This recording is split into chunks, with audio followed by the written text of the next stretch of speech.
Welcome to the Daily Update. This is being prepared Monday, October 10th, where we'll look at the action in the market today and then see how things look for Tuesday, October 11th. And this happens to be take number 4. There's some really loud noises going on around me that sound like machine gun fire, but it's really construction. So I've had to stop and restart trying to record this. So there may be some noise going on. I'm just going to try to power through this the best I can. Before I get going into the daily update, there's a couple of things just to go over. Yes, I did attend a conference over the weekend, and it was put on by stockcharts.com. It was online, and it was pretty good, especially if you are one who likes to go in and find stocks. The basic attitude of this conference and most of the people that provide information at stockcharts.com is the idea of buy low, sell high, that everybody's going to go long.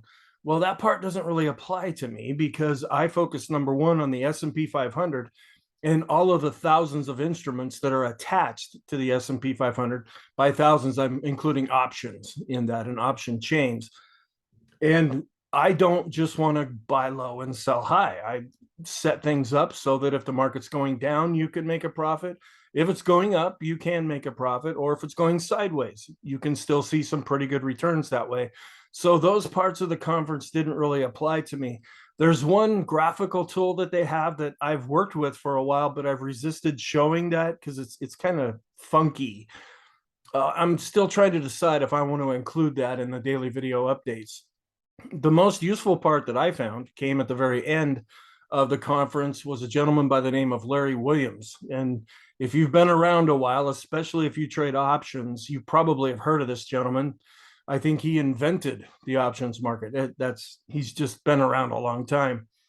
But he's done a lot of research, and I don't have the charts to back this up currently, but I saw his charts that he was showing where any year ending in 2, okay, and that happens to be 2022, and he went back all the way into the 1800s, and that typically in a year ending in 2, we have a really rough start. We go down sometimes in late summer, early fall, even maybe a little bit later.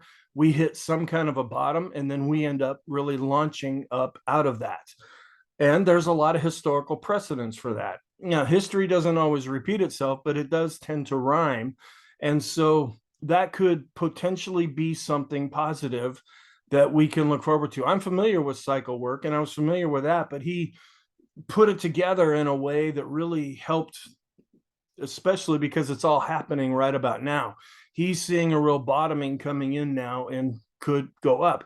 Now, does that automatically mean we're going to go up? No, not at all. We're trying to just look at the probabilities of where does it look like things go from here.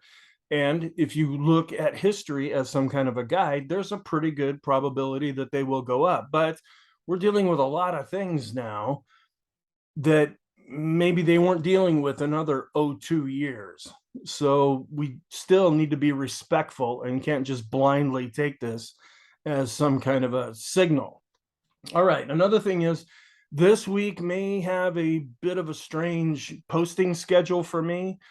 If you've been watching the videos for very long, and if you know me very well, I'm a big Seattle Mariners fan. I've been one since 1977. That was the first year they started. And even though I'm not in the US right now, they were able to make it through the first round of the wild card playoffs. And that was just an amazing game. If any of you are baseball fans in general, where they were down 8-1 and were able to come back and actually win that game. Well, they went on to the next round of the divisional series, and they'll be playing Houston. Well, they're played during the game and during the day in the US. Well, that means the middle of the night where I'm residing right now. And I've waited 21 years for something like this to happen. So I don't know how far they'll get. I mean, Houston is just a phenomenal team, and it's going to be really surprising if they get beyond them. But let's just hope they play some good baseball nonetheless. But because of that, that's going to throw my usual schedule off. I'm a person of routine. And so my schedule for posting videos might be different. If we have days where nothing happens, which doesn't seem all that likely, I may just do a daily brief. But please be patient with that. I may be later than usual with how I post things. Also, the bond market was closed on Monday in observance of Columbus Day and Indigenous Americans. Is that what? I don't even know when that started, but yeah, thank goodness we do that. And so the stock market was open and the bond market was closed, and so a lot of our charts that we usually look at that deal with the bond market, we don't have those today. So there'll be fewer charts than usual. And let's just hope that the noise can abate as I get through this. So let's go back and talk about what happened. We had a bit of a lower open, a little bit lower, then it went higher, but there wasn't a big gap when the market opened. And prices kept moving down, and we went down to S1 at 3605. That's the 3600 level. And then we even dropped below that. So that's pretty negative. As the day went on, we did see some rebounding take place, but we mostly saw it bounced up and then went sideways. And we saw that sideways action going into the close. Now, can you take that as early weakness, late day strength? Yeah, maybe. The fact that we did bounce up a little bit is positive, but we were still down on the day overall. Into the close, we were down 0.75% on below average volume. And I think that has more to do with the bond market being closed. We're negative technically right now. You can't dispute that. Everything that we have is pointing down. There are some extreme negative readings that we're getting. We're right at support right now. So if we're going to get some kind of a bounce, that could be positive. But if we break through this support, that's going to turn things even more negative than they already are. And that's because of inflation and interest rates. And we do have the PPI, the CPI, and things like that coming out this week to help give us a real gauge on inflation. So we don't know how the market's going to end up being able to react to that. So what are some comments that we can make? Jamie Dimon, if you're familiar with him, he's the CEO of JP Morgan Chase. And he just got hauled in front of Congress, a couple weeks ago. And anyway, just the lady really tried to make him as an example. And I don't know. This guy's considered a rock star in the financial world. So we'll see how all that ends up playing out. But he said that the U.S. will enter a recession in the next 6 to 9 months, and that the S&P could easily fall another 20%. Now, people listen to him. You don't become CEO of a big bank like that by not knowing what you're talking about. So there might be some validity to that. And then there was some Fed speak where Vice Chair Bernard said, and I'm just going to read what they said verbatim here. Moving forward deliberately and in a data-dependent manner will enable us to learn how economic activity, employment, and inflation are adjusting to cumulative tightening in order to inform our assessments of the path of the policy rate. Okay, in that, the market took that as maybe the Fed might pivot at some point, because a lot of these interest rate hikes, they haven't been able to work their way really into the economy yet. So we don't really know what kind of effect they're having and what is this going to do to the economy. If you watch the weekly video that I did, and I think it was yesterday's video, the rate of change for the Fed funds rate is just astronomical. It's never been that high. They're raising rates so quickly that at some point you would think that's going to come back and really bite the economy, and that the Fed's going to have to say, okay, maybe we've dealt with inflation here, but we need to start working on the economy itself before it completely falls apart. Was that a slight pivot? Could be.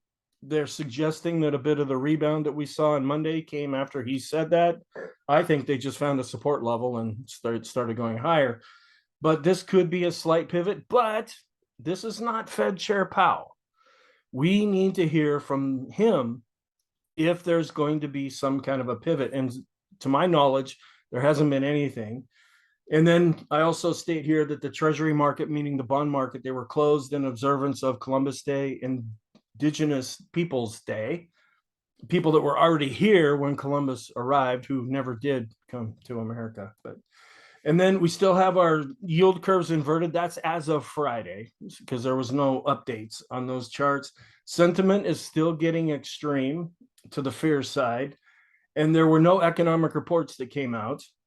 Our trend is still negative and getting stronger. It hasn't quite crossed above the moving average yet, but it is turning back up slightly, and we're above 20. So our bias is negative, and our momentum over the last number of days continues to be negative. Let's go back. Here's sentiment where we are right at 20. So we're over into this extreme fear land here. After coming back up, we saw those few good days. Well, now we're coming right back down. Here's another sentiment gauge also showing that we're a little bit into the fear area, but not quite as extreme as the indicator that we use. There's another one, government bonds on an annual basis. It's the fourth worst year after 1721. That was quite a year, wasn't it? Don't you all remember 1721?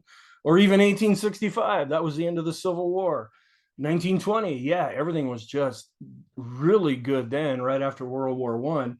But these are just different events that have happened. The South Sea Company bubble burst. This is part of what I go through in my classes where I talk about manias that people get into, which is kind of what Bitcoin had become. It's what the dot-coms had become. And it seems like every 5 to 10 years, there's some kind of a bubble that comes along. And so things really got low at that point. At the end of the Civil War, bonds were really bad. And the end of World War One, when the UK went off the gold standard, the Marshall Plan, this was rebuilding things after World War II. And then we're right down about this area currently. So does this mean a bottoming out of bonds at this point? We don't know. We're not seeing any confirmation yet that things are starting to bottom and go up, where the prices go up and the interest rates go down. But we're getting to a place where historically that has happened before. We're also seeing the longest outflow episode for European equities since 2016, which that was only 6 years ago. But over here where you see the circle, it just shows that overall people are pulling money out of the European stock market. And even though we're coming back up slightly with the 4-week moving average, it's still below zero. So more money is going out than in currently.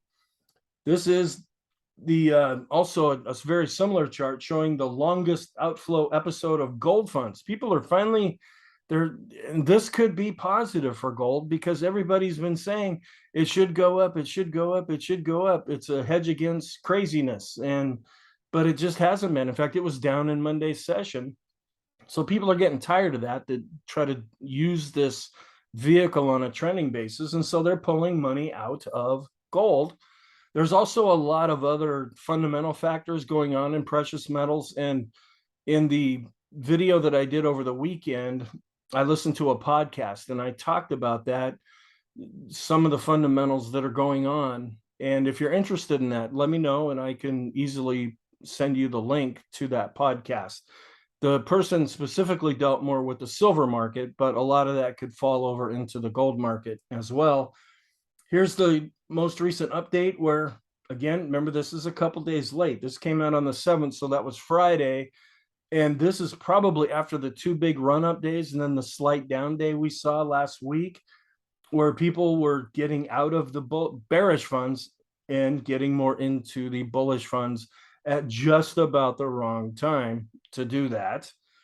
Short interest still tends to be very low in the S&P. Now, there's a lot of other vehicles that you can use to short the S&P. That's what I do.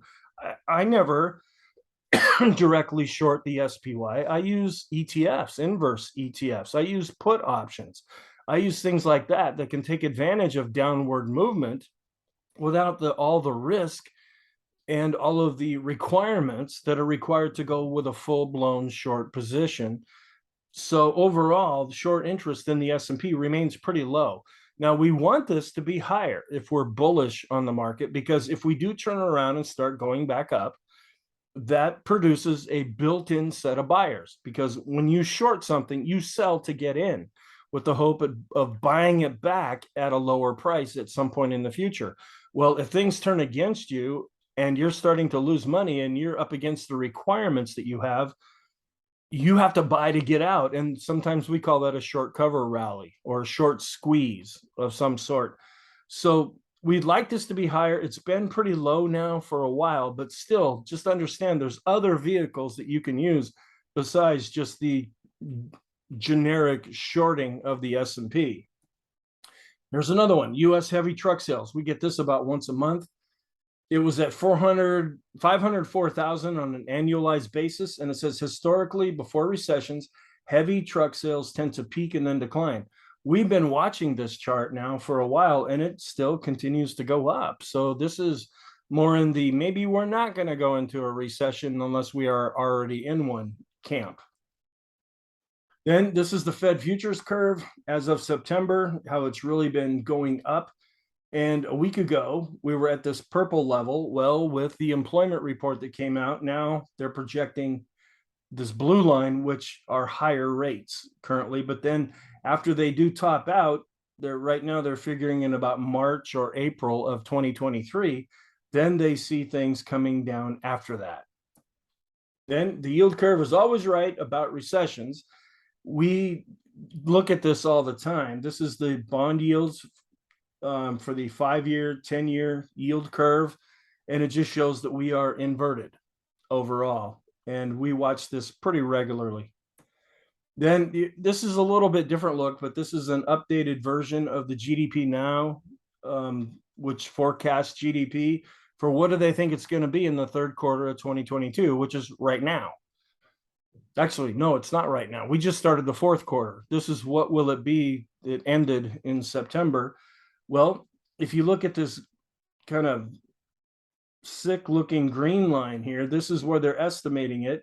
And they had really come down last week. And I was posting a chart that looks a little different than this, but they're starting to revise that upward, where the consensus is that we're still going to be positive, at least according to this dark blue line. This is what the more optimistic folks are saying.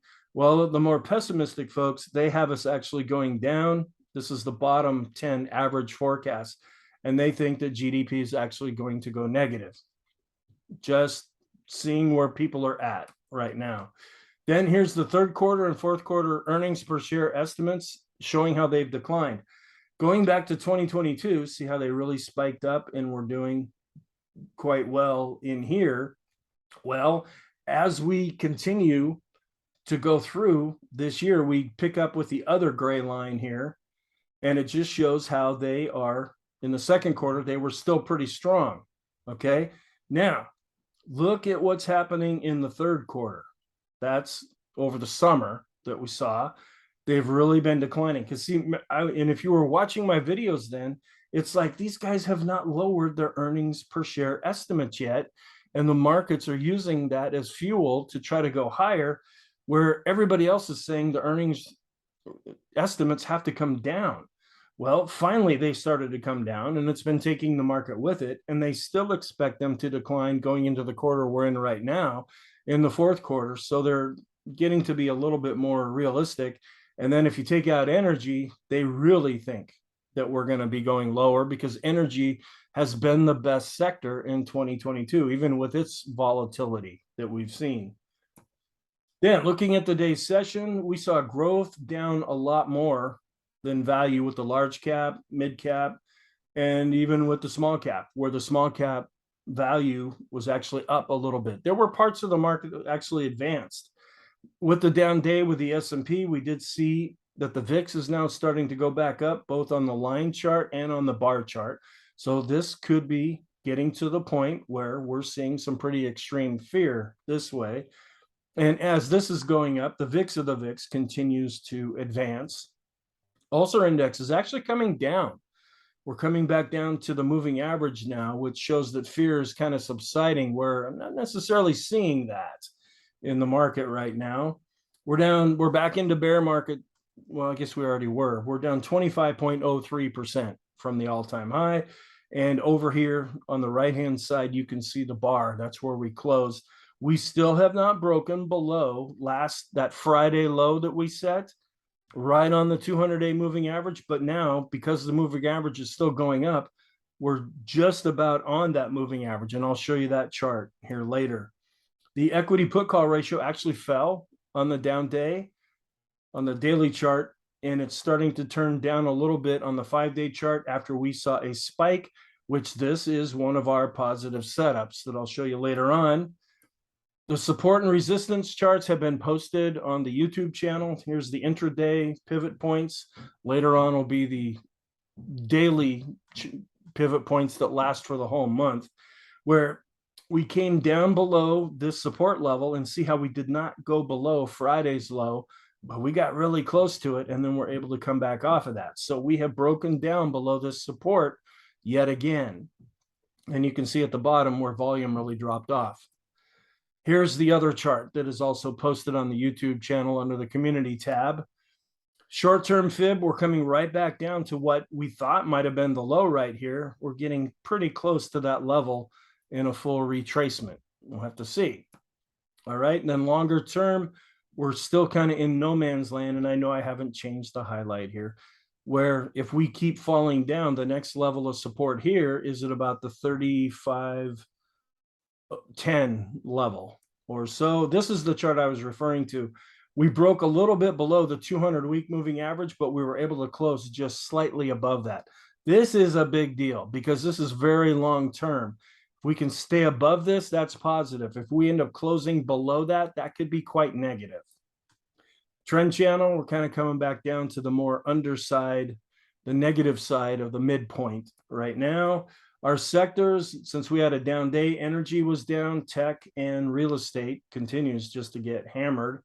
There were a few areas that were up. Utilities were barely up. Materials, industrials, and staples were up slightly. Here's the score for Scooter, where even though energy has been falling, it still has the best looking chart overall. Communication, made it into double digits, up to 10.5. And real estate now is in last place at 4.1. Here's the energy sector, where it was down in Monday's session, but is still the best performing sector. Utilities have turned a lot more negative, as of all of the rest of the sectors. And here's just the updated percentage changes since the S&P, the pink one, made its all-time high so very long ago in January of 2022. Technical alerts were all negative for the S&P. We did cross below 3,600. We have the NASDAQ falling below 10.6, and it set a 2-year low. The tech sector set a 52-week low. Real estate, 52-week low. Staples, 52-week low. Gold was down again. It's below 1,700. So these are all negative overall. Here's our scores. The mid caps are holding up the best at 59, followed by the small caps at 55.6, the Dow at 51.2, the S&P not looking very good right now at 37.1, and the Qs are in last place at 17.5. Here's our intraday look, where we had kind of a flat open. We went down a little bit, then up a little bit. We came down, we tried to see if we could go back positive. That wasn't happening. So then things went more negative, came down to S1, tried to bounce up off of that, even broke below S1. This was the recovery that I'm talking about, where we were finally able to bounce up above this. We never did go positive, and we pretty much just drifted sideways going into the close. Looking at our trend, the ADX is trying to turn back up above the moving average, and the red line is advancing and on top, so that is a negative trend. The Arun shows, again, it's flat. It's just showing where selling is decreasing, but so is buying, because it's going back to prices that we were at not very long ago. Breadth still showing more weakness based on price and volume. Advanced decline ratio also going down and pretty negative. New highs, new lows. We saw an expansion of the new lows, so the 5 period is starting to roll over. Hasn't really hit the 10-day yet, but it could very soon. Accumulation distribution also is more negative because we're below now a declining moving average. Short term, we're negative with the Stochh RSI. Williams percent R is back to extreme negative. The force index is still declining and not necessarily extreme. The Swinland trading oscillator declining based on price and volume. McClellan oscillator dropping down below this level and could be getting rather extreme, even though it ticked up slightly. Our moving average study just shows a decline with the 20, 50, and 200, even though they were mostly flat. They're still showing weakness overall. The short-term stochastics is back to extreme negative, down with intermediate term and rolling over with the long term. Some intermediate charts, we're getting extreme negative with our rate of change going back 20 periods and also 50 periods. Sean trend meter getting extreme negative, even though it ticked up slightly. The PMO, it tried to cross over positive, but with the down days, it is now rolling back over across the board based on price and volume. Our PMO study declining with those PMOs that are rising. The buy signals are down, and we're pretty much flat with those PMOs that are above zero. The chicken oscillator is declining. Chicken money flow declining. Volume dropped off in Monday's session. The vortex, a tick up with the red line, a tick down to sideways with the green. So the vortex is negative. And our summation index, we're starting to get extreme negative now based on price. We are already extreme negative based on volume, and we were trying to bounce up out of that after those two powerful up days last week. But now volume is rolling over as well. Kind of a mix a little bit with our oscillators. The slope it's all confused right now. It was going down when it should be up, and now it's going up when it should be down. The MACD, which had a recent crossover, is now turning more negative. The KST hasn't turned over positive yet, nor has the TRIX. The PMO is starting to show more weakness. And the TSI, the Trend Strength Index, it is starting to roll over as well. Our BPI declined, but not all that much. And our ease of movement is negative. Ultimate oscillator actually ticked up slightly. Money flow index is pretty much flat from Friday's session. We're extreme with the boom indicator compared to the 50-period moving average, and we're still looking at more weakness with the 200-day moving average. TTM squeeze, it's all confused. This histogram is starting to go up, but we've been going down. Balance of power showing continued weakness. And our CMB composite index, it's kind of coming back down. And within the next day or so, if we see more follow-through weakness, it might actually generate a sell signal or a short signal. Our charts, the Heiken Ashi, still showing that we're declining. The Kagi chart, still positive, but it's going down. The Renko chart is negative. Three-line break is negative. We had a new zero added on the point and figure chart, but no signal was generated. The Elder Impulse is negative for the SPX and the SPY. And this is a change, and this could be a biggie. The SAR now has a dot on top, and that is negative. The go-no-go system is now back to more of a deep purple smoke on the water look. Long term, we're trying to show some recovery with the 50, 150, and 200. The 50 is still turning up a little bit, but we're seeing declines with the 150 and 200. Rate of change going back 200 periods all the way back. We're down to the COVID lows again. Special K continues to fall. The diamonds are negative, and the Dow, even though it was only down a third of a percent, it was down on the day. And the Qs are also negative. They were down over 1% and starting to break below what could have been seen as support right here. I was trying to point this out in the videos over the weekend. Well, we've broken below that now. The Vixen is really going up with the decline in the NASDAQ 100, both with the bar and with the line, but we might be getting to some kind of an extreme reading here. NASDAQ also broke below what could be considered support. And the mid caps still holding up a little bit better, but we're down nonetheless. The Wilshire also coming down to kind of a significant support level. We actually closed a little bit below the June close. Here are the June lows that we saw. So that's just not looking good here. Dow theory, the one that's looking the worst now is the one that about a week ago was looking the best. The Dow's been going down, sure. Tranny's actually bounced a little bit, but look at utilities. They're just setting low after low right now. Broad market, the dollar saw a little bit of a rebound, up about 1/3 of a percent, up to 113. And the S&P to the dollar, still having a tendency to go in opposite directions. Gold here, it was down 1.5%. Like, here's the breakout. Here we go, baby. And we hit that 50-period moving average and have just been falling back ever since. And we continue to be in a downtrend. Silver was also down almost 2.25%, coming down. Maybe this moving average will offer some support. Oil is starting to go back up. We're at 91.13, and S&P to the oil pretty much in neutral territory right now. And our scenarios, just a quick update. We're still extreme negative based on price and volume with the 19-day exponential moving average of advanced decline ratio. We're still really didn't change much with those stocks above their 200-day simple moving average, nor did it change with those stocks above their 50 or the mid caps or the small caps. Not a lot of changes in these charts. The 10-day average of the highs and the lows is still looking extreme negative, and actually is trying to bounce up a little bit.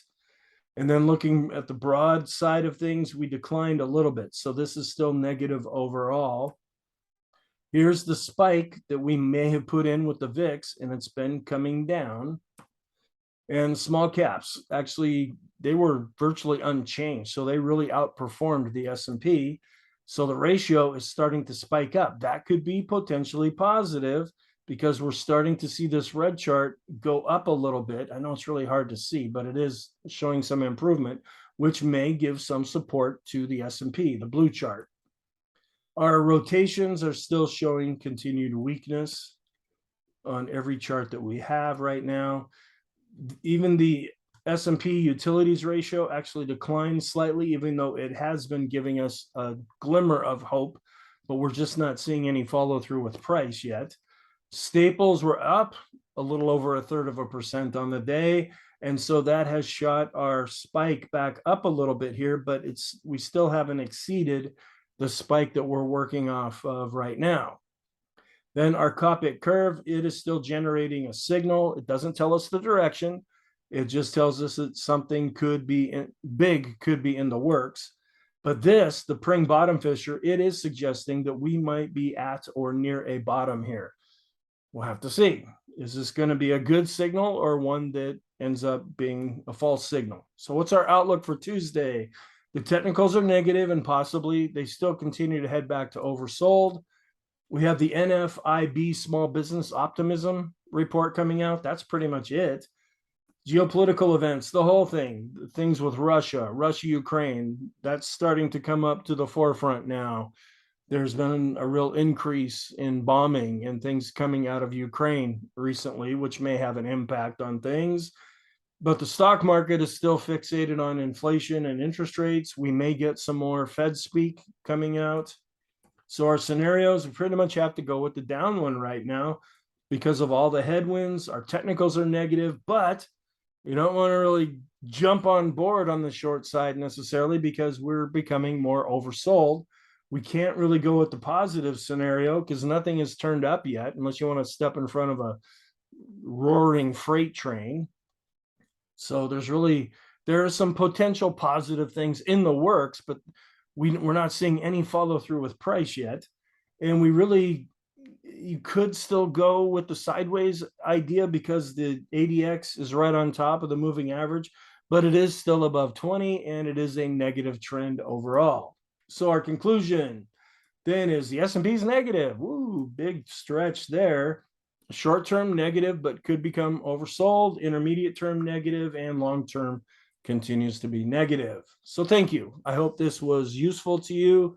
Again, I'll post the videos just kind of on an as needed basis, but there'll be videos that I'll post. They just may not be available at the times that some of you are used to that.